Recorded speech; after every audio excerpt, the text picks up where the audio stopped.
Hey, what's going on, Who Dat Nation? Welcome to another edition of the State of the Saints podcast, where we talk New Orleans Saints.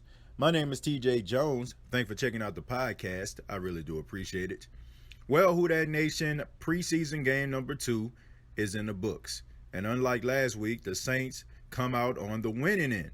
They win the game against the Los Angeles Chargers by the score of 19-17, and we're going to break this game down. I must say that I was very impressed by the New Orleans Saints defense, especially starting off the game. They were able to get the 3 and out. So shouts out to the defense.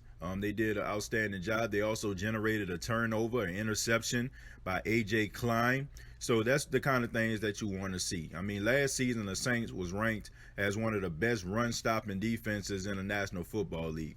There's still some issues with the secondary, nevertheless, but I'm still very optimistic about what I saw out of the defense. So for them to actually get off the field on third down and generate a turnover, and I'm talking about starters now, you have to be very, very happy at what you saw out of the defense. The special teams needs a little work. I understand that it's a transition. There's a new special teams coordinator in New Orleans, Darren Reese, and he is replacing a legend, a special teams coach legend, and Mike Westhoff. Mike Westhoff is one of the most well-respected special teams coaches in the National Football League. He was actually in retirement before Sean Payton gave him a phone call and asked him to coach the special teams because they were struggling. And now you have Reese coming in, and now he brings his philosophy. So it's going to be a little bit of a transition.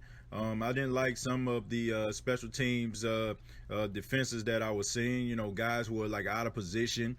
They allowed the punt to be returned back for a touchdown just before the end of the first half. So you don't want to see that. I mean, the bright spot of the special teams has to be Dante Harris. Dante Harris did an outstanding job. I mean, he's very elusive. He's a quick guy. He makes good decisions. I think he had like a really good punt return average in this game. And I like some of the things that I saw. It's been a while since we've seen a New Orleans Saints punt returner that we can be excited about. I really don't count Alvin Kamara. I know he's run back kicks for touchdowns before, but I don't consider Alvin Kamara as a kick return specialist. You know, the last real true kick return specialist we had was the beer man, Michael Lewis. But now we have Dante Harris, a guy it seems like he's really elusive, really shifty, and it seems like he can make some things happen. He can switch the field. So that's something that you definitely want in a special teams return specialist. So I'm interested to see if he can actually make the team, and if he does make the team, can he do some special things in the regular season. Some of the defensive players that I was optimistic about, one person is Marcus Davenport. I mean, the jury is out right now about him. A lot of people in the Who Dat Nation are talking about Marcus Davenport. Is he the real deal? Did the Saints give up way too much for him? In my opinion, I don't think so. I just feel like Rome wasn't built in a day. Looking at the school that he came from, University of Texas, San Antonio, looking at him, I know that he has like all the tools. I mean, he flashes every now and then. It's just a matter of being consistently going out there and keep your motor running, man. You can't just be out there, letting your motor run and then cut it off and then want to start it up again. We need consistent play. But once again, he is a project, and I understood that, and I know a lot of people in the Who Dat Nation understood that. Some may not. They probably just think that he should, be playing at an elite level right away, which I understand. You want some bang for your buck, so to speak. I mean, you give up a first-round pick to move up to get this guy, so you want him to flash off the screen. But at the end of the day, I think that he has a lot of promise. I look at players like Cameron Jordan, a guy that is an elite pass rusher right now, first-team All-Pro year before last season. He was second-team All-Pro. He didn't always start off like that. It took some time. It took a lot of time. And it took a lot of, patience and training with defensive coaches. And eventually we got Cam Jordan. So I'm very optimistic that Marcus Davenport will get the job done. Some of the players that I was very disappointed in, I have to start with Ken Crawley. Ken Crawley, who's been in this defense alongside defensive coordinator Dennis Allen for 3 seasons. It seems like the light has not come on for this guy. I just don't get it. When you had an opportunity to be a starter the season Marshawn Lattimore was a rookie, and I think Ken Crawley was as well, you had 2 guys that were actually playing pretty decent.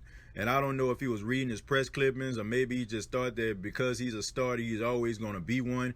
But he came into the second season. I mean, he was just getting embarrassed, roasted, and toasted out there. And that was one of the reasons why the New Orleans Saints decided to go in a different direction. That's the reason why they decided to bench him, because they got tired of seeing him being out of position. They got tired of seeing him giving up big plays.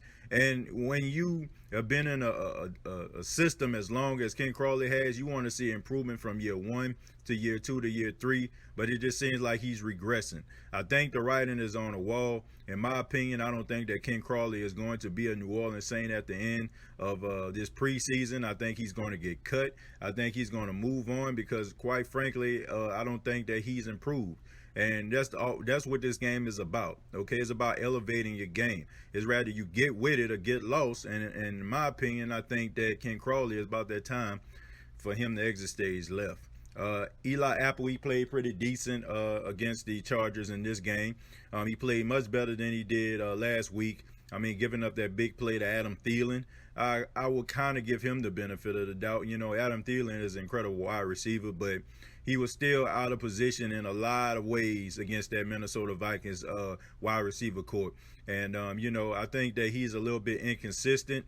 I was hearing some positive things in training camp talking about Eli Apple, and I thought that maybe he turned a corner. Maybe he was going to try to play really well because the Saints decided not to pick up his 5th-year option. That way, if the Saints don't sign him, maybe he can go to another team and produce. But he cannot play like he's been doing against that Minnesota Vikings team. A little bit better. I mean, he had a half a sack alongside Marcus Davenport. So, I mean, he did an okay job. I still feel like there's some room to be improved. Not really going to get into the whole Teddy Bridgewater, Taysom Hill debate. That has been something that the Who Dat Nation has been talking about. And, you know, I talked about that on the live stream. I talked about my thoughts and my views about Teddy Bridgewater versus Taysom Hill. So I encourage you to go check that out and get my opinion on that. But the only thing I'm going to just say is Taysom Hill played much better than he did in the first game against the Minnesota Vikings. And Teddy Bridgewater looked really bad.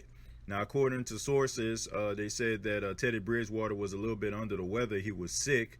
But there's still no excuse for you to play, you know, as bad as he did. Taysom Hill, he rallied the troops. He was the fire starter. He was out there wheeling and dealing. You got to give the guy a whole lot of credit. He was a huge role. He played a huge role in the Saints coming back in that game. The Saints were down 17-3, and because of him, you know, the Saints rallied in the second half. He was making plays with his arm and with his legs. And I know we got a lot of people in the Who Dat Nation excited about that. But once again, I'm not going to go into details about this whole Teddy Bridgewater versus Taysom Hill debate. Once again, you can check that out on my live video that I did, and I broke it down and I explained how I felt about it. Some of the wide receivers and running backs. A person that stood out to me at the wide receiver position had to be Cobb Jr. He did a great job out there. He ran a great en route. I mean, that was just absolutely something very special. If you haven't seen it, I mean, you can go to State of Saints podcast on Facebook, and I posted the video. I mean, he had that cornerback, you know what I'm saying, falling all on the ground and everything. That's when a guy is really running the route to the best of their ability. Cobb, no, he's not the guy that's in the starting rotation, and he probably won't be a part of the 6 wide receivers that are going to take the field in week 1. But I feel like the Saints are going to keep him around. He's probably going to go back to the practice squad. This guy's something special, man. I feel like, you know, he's probably about maybe like a year away from really making some noise. And I really honestly believe that he probably did enough that the Saints are probably going to get a phone call from another team asking for the services of Cobb. I think that he stood out in this game. Lil Jordan Humphreys, I liked the way that he played. Lil Jordan Humphrey, he caught a very clutch pass from Taysom Hill right over a defender. You know, that showed the strength that he had, snatching that ball out of the air. One person I was very disappointed in was wide receiver Emmanuel Butler. I mean, everybody was excited to see him play, but it just seemed like he was real nervous. He dropped a crucial third down that would have extended the drive. And also, I just feel like he, was a little bit timid, especially when it came to coming back to the football. I think he needs to work on that.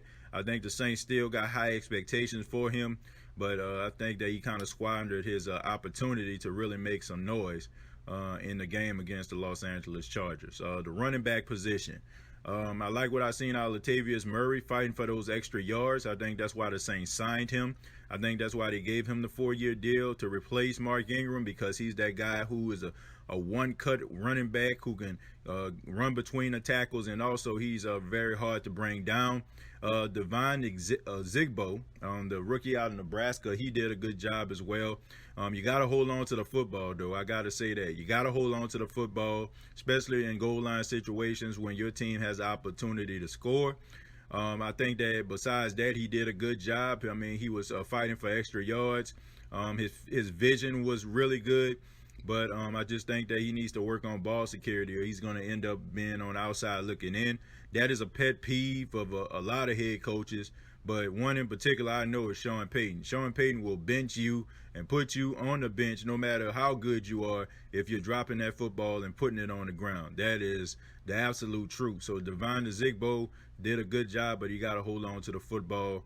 Dewayne Washington, I ranted and raved about him last week. He did a decent job, but he has to work on his pass catching ability. There was opportunity for them to actually sustain the drive. I don't think he was going to score on it, but the ball just popped up, because he missed it and it ended up being intercepted.